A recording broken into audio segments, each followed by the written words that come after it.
atong hatagan og dakong pagtagad, atong tan-awon og pamalandungan ang usa ka bahin sa kasulatan nga naghisgot mahitungod sa mahitabo sa tawo human sa iyang kamatayon. Usa kini ka iskit ang magpahinumdom kanato nga angay kitang mangandam alang sa atong kaluwasan samtang kita buhi pa. Ang pisikal nga kamatayon mahimong mahitabo bisan asa, bisan unsang orasa o kang bisan kinsa. Mahimo kining mahitabo sa buntag, udto, gabii, hapon, kilom-kilom o kadlawon.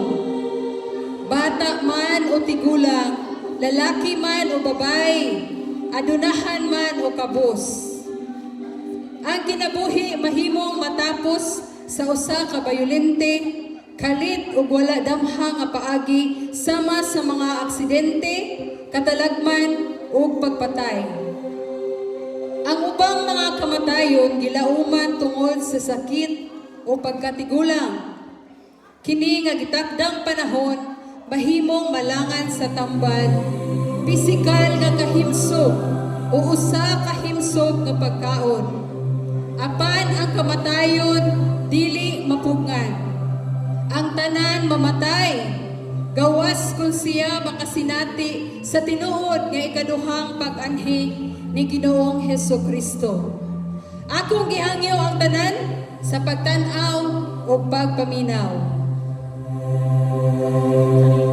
Sa Hebrewanon 9:27, ang tanan kinahanglan mamatay sa makausa, ug ang tapos niya na hukman siya sa Dios.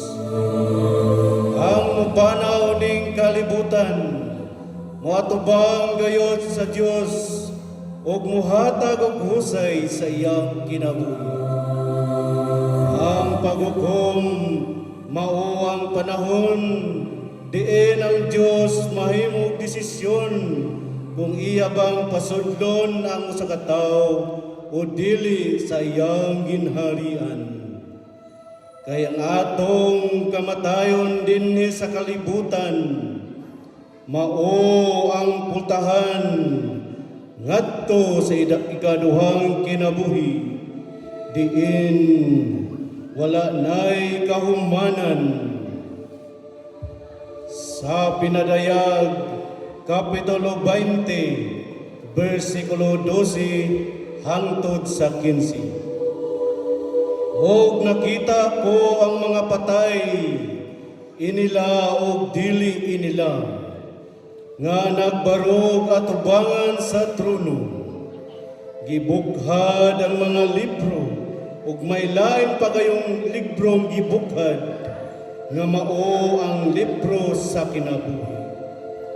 Gihukman ang mga patay sumala sa ilang binuhatan nga naisulat sa mga libro. Unya ang kadagatan, ang kamatayon ug ang Hades mitugyan sa mga patay nga diha kanila gihukman silang tanan sumbala sa ilang binuhatan. Unya, gitambog ang kamatayon o ang Hades ngadto sa linaw nga kalayo. Kining linaw nga kalayo, mao ang ikaduhang kamatayon. Ang tanang tao nga walay ngalan diha sa libro sa kinabuhi itambog ngadto sa linaw nga kalayo. Mao kini sila ang namiya sa kalibutan, nangamatay ug nagatubang sa hukom sa Dios. Enrique Galorio, padul sa akong atubangan.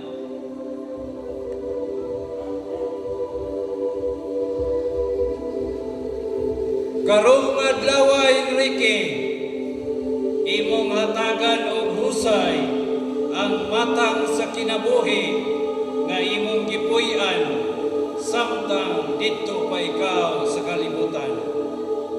basaha manulunda giunsa nining tawhana pagkinabuhi samtang didto pa siya sa kalibutan.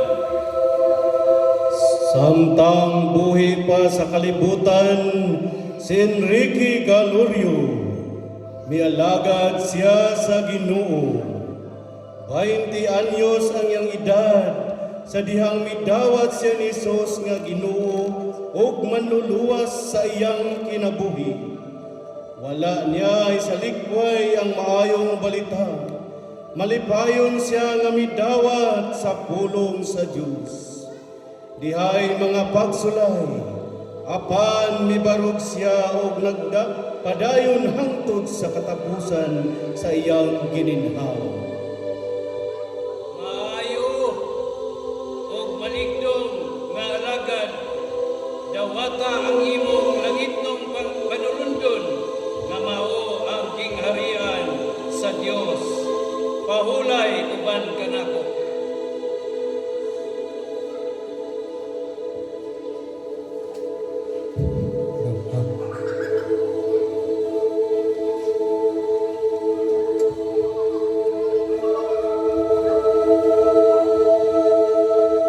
Petronio Siones,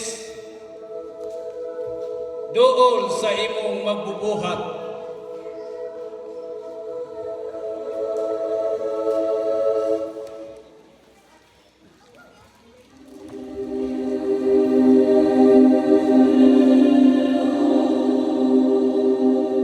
Niini gayong adlaw sa imong kamatayon, Petronio, hatagan nimo og husay ang imong pagkinabuhi samtang didto pa ikaw sa yuta.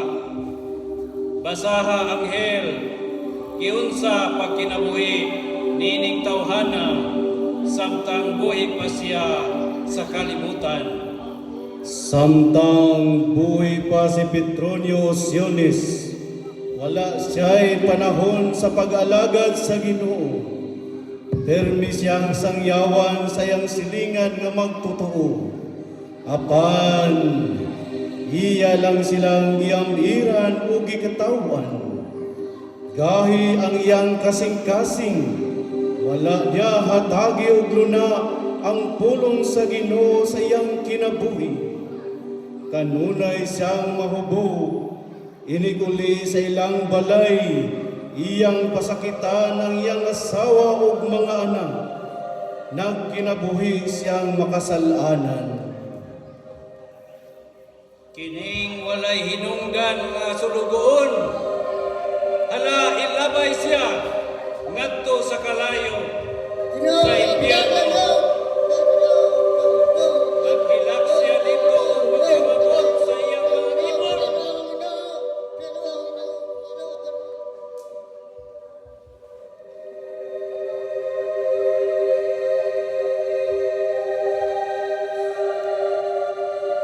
Castro Ranis, paduol sa imong maghuhukom.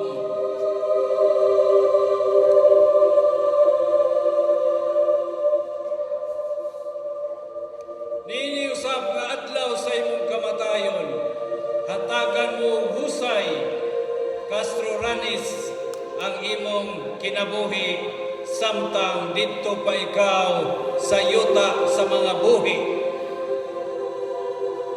Hala, manulunda, bukhara ang mga libro sa kinabuhi.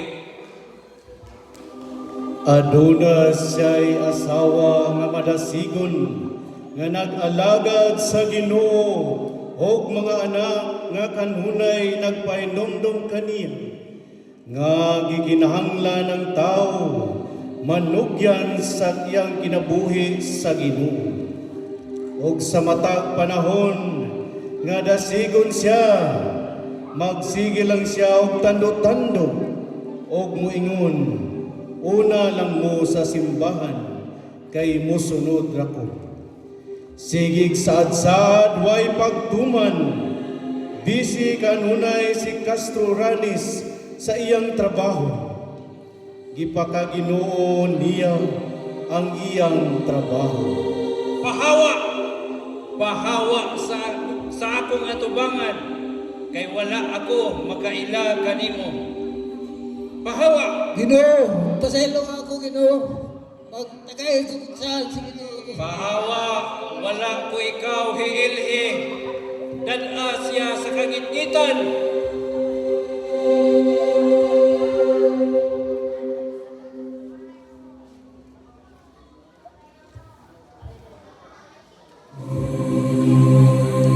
Celso Ranis, paduol sa akong atubangan.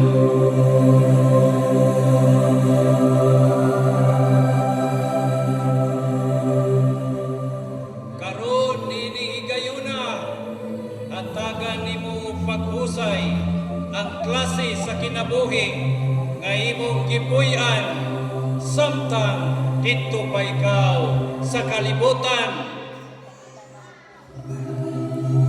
Anghel, basaha, giunsa nining tawhana pag kinabuhi samtang dito pa siya sa yuta.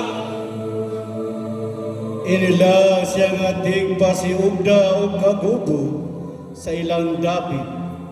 Hisog siya o daghan ang maghadlok kaniya.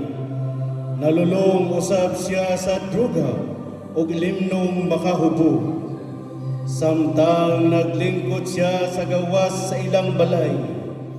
Dihay mga batanon nga nanghatag og basahon. Iya kining gipadayon og naminaw siya sa mensahe nga ilang gisangyaw. Gitandog sa Ginoo ang iyang kasing-kasing og midesisyon siya sa moalagad sa Ginoo. Nausab ang iyang kinabuhi og nagpadayon sa pag-alagad sa Ginoo. Dalaygon ang imong gibuhat, nag-alagad ka sa imong Dios, imong gihatag ang imong kinabuhi, busa sulod sa akong kapahulayan. Salamat Ginoo, nga ang imong pulong ako nakablagan. Dawata Karon, ang imong ako ganti. ang kinabuhing walay katapusan.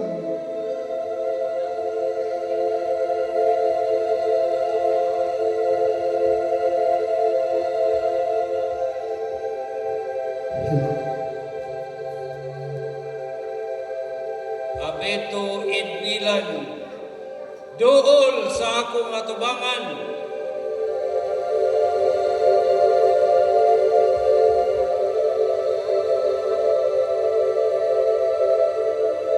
Nini gayong higayuna abito, muhatag ikaw og husay sa klase sa kinabuhi nga imong gipuy-an samtang dito pa ikaw sa yuta ug sa udyong.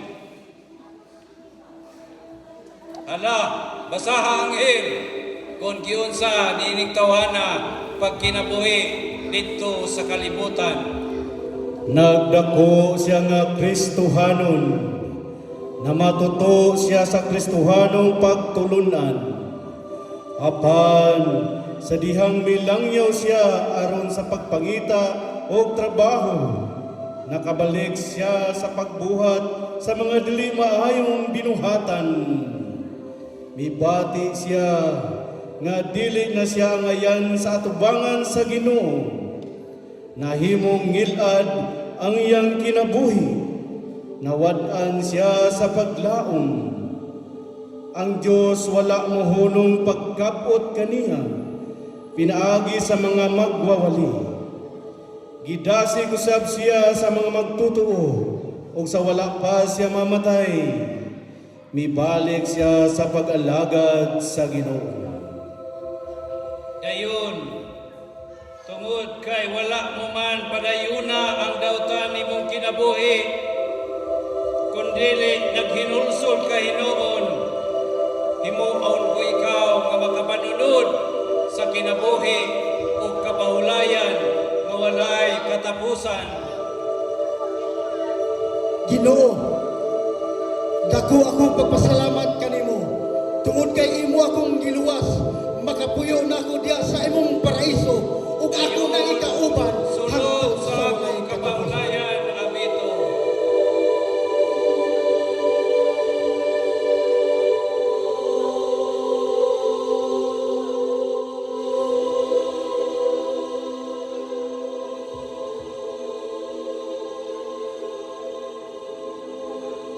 Clifford Villarta, padul sa imong maghuhukom.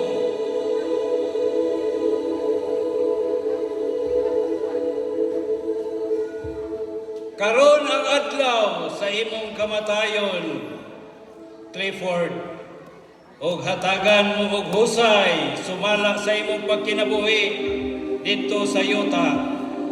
Manulunda, basaha, ug ukba ang libro sa kinabuhi giunsa nining tawhana sa pagkinabuhi samtang dito pa siya sa yuta. Malipayon siyang midawat sa maayong balita, apan sa dihang miabot ang mga paglutos, nabugnaw ang iyang gugma sa Ginoo. Gibugal-bugalan siya sa iyang suod nga mga higala, apel na mga paryente, tungod sa hilibhang pangpaglutos, wala siya mopadayon sa pagpangalagad, o gipili niya nga dili mo padayon. Kay gisalikway mo man ako, gipili nimo sila, papahawaa kining tawhana sa Ginoo! atubangan. Pasaylo ako, Ginoo! Hatagi ko kay kayo na! Pabalik ako sa kong patay na Wadto lawa! ka sa silot sa may katapusan. Wake up! Wake up! Dad-a siya sa kagitatan, kay mauban ang iyang bahin. Ginoo!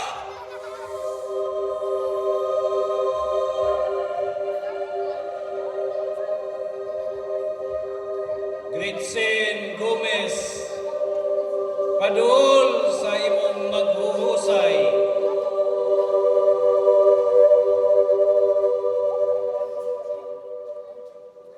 Gretchen, nag-atubang ka karong adlaw sa imong hukom. Muhatag ikaw og husay kung giunsa nimo pagkinabuhi. Sa dihang dito pa ka sa kalibutan sa mga buhi sa yuta. Basaha, manulunda ang libro sa kinabuhi niining babayhana. Usa siya kainahan nga taga-buktol, permi siyang magduwa og matjong og baraha. Hinaya usab siya og swertres. Dako na ang iyang bildi, apan di gihapon muundang. Nahurot ang kwarta nga gintrigo sa iyang bana, para unta to sa ilang pangkonsumo, og nagkautang-utang siya tungod sa iyang bisyo. Mao kini ang dagway sa iyang kinabuhi. Wala nimo pagkabanai ang imong pagkaasawa. Nagpatuyang ka sa imong kinabuhi. Wala ka magtagad kanako. Wala kay dapit sa akong kapahulayan. Ginoo! Bahawa! Pasaylo ako! Hatagi ko ikaduhangin kay kayon! Ayuho na ang akong kinabuhi! Ayuho na ang akong pag-asawa! Hawa! Hawa! Pahawa ka mo! Lord! Gusto mo nga ikaw ang akong kauban! Pasaylo ako! Tagay ko Adto ka kayon! sa Hawa! kagitingan.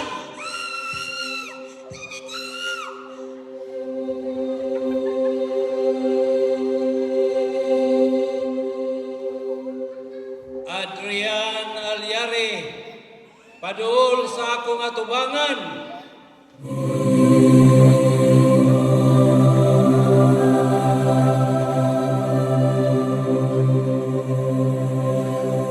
Adrian, nasayod ba ikaw nga nagatubang ikaw sa imong maghuhukom? Karong adlaw, muhatag ikaw og husay sa klase sa pagkinabuhi samtang dito pa ikaw sa kalibutan. Basaha anghel ang libro sa kinabuhi nga nagmantala sa mga butang ug nagsaysay sa kaasuyan sa iyang kinabuhi. Usa ka batan-on nga nagpatuyang sa kahilayan, nagsalig sa iyang pagapatanon o kahimsok sa iyang panglawas. Anak kaniya ang tanang bisyo, nga nakapahilayo kaniya sa iyang magbubuhat. Usa siya kaadik-adik, ahinti sa online sabungero, kusog manigarilyo, musopol sa ginikanan, dili maminaw sa panambagon sa ginikanan, mabugal-bugalon sa mga butang sa Diyos, mao kini ang dagway sa iyong kinabuhi. Mapatuyangon, nabatanon, ug wala maghatag og bili Ginoo, sa akong kaluya gigasa ko, nga Ginoo, kinabuhi. basta ba chance, Lord? Wala ako Kaluya makailangan ko, kanimo. Lord. Di ko ganahan may pirno. Dili ko, Kanto sa imong Lord, bahin, dili ko, Lord. ang silot, Oo, dili dito ko, sa Lord. kalingitan. Sa duha ko, dili ko, Tada Ginoo. siya, Dili ko ganahan may ibalhog pirno. siya Dili ko, sa kalingitan.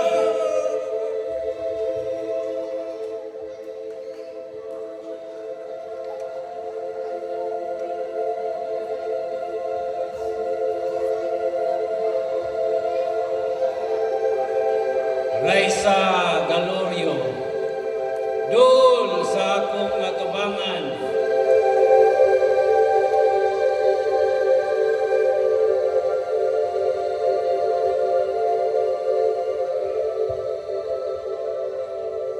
karong adlaw sa imong pagatubang kanako, muhatag ikaw og husay, ug aron atong masayran kung giunsa nimo pagkinabuhi dito sa yuta.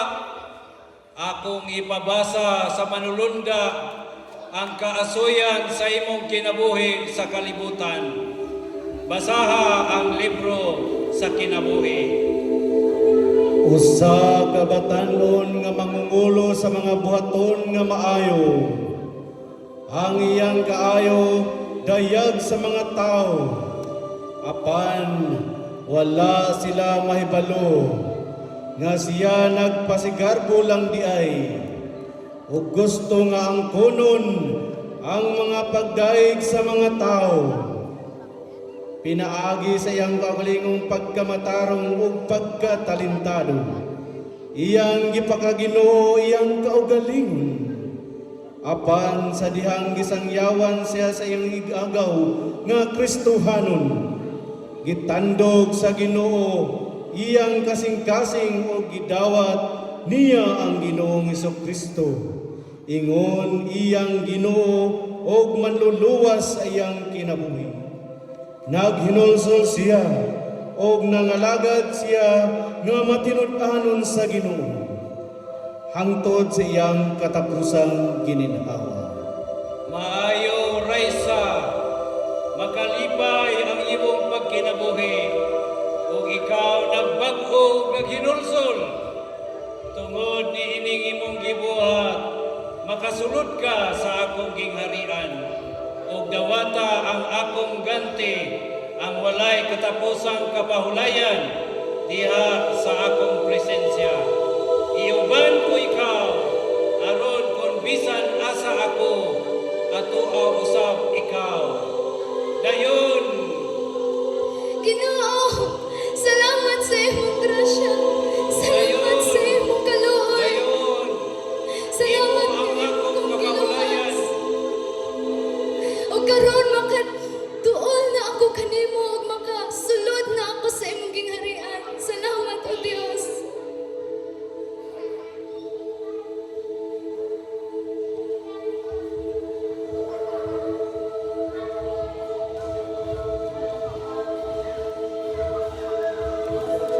Ug mao kini ang mahimong talan-awon unya sa katapusan inig atubang sa tanan tao atubangan sa Dios. 2 Corintios 5 versikulo 10. Kay kinahanglan mo atubang kitang tanan kang Kristo aron iyang hukman aron ang tagsa-tagsa makadawat sa angay kaniya sumala sa iyang nabuhat maayo o daotan dinhin sa kalibutan. O dinhin natapos sa atuang skit. Daghang salamat.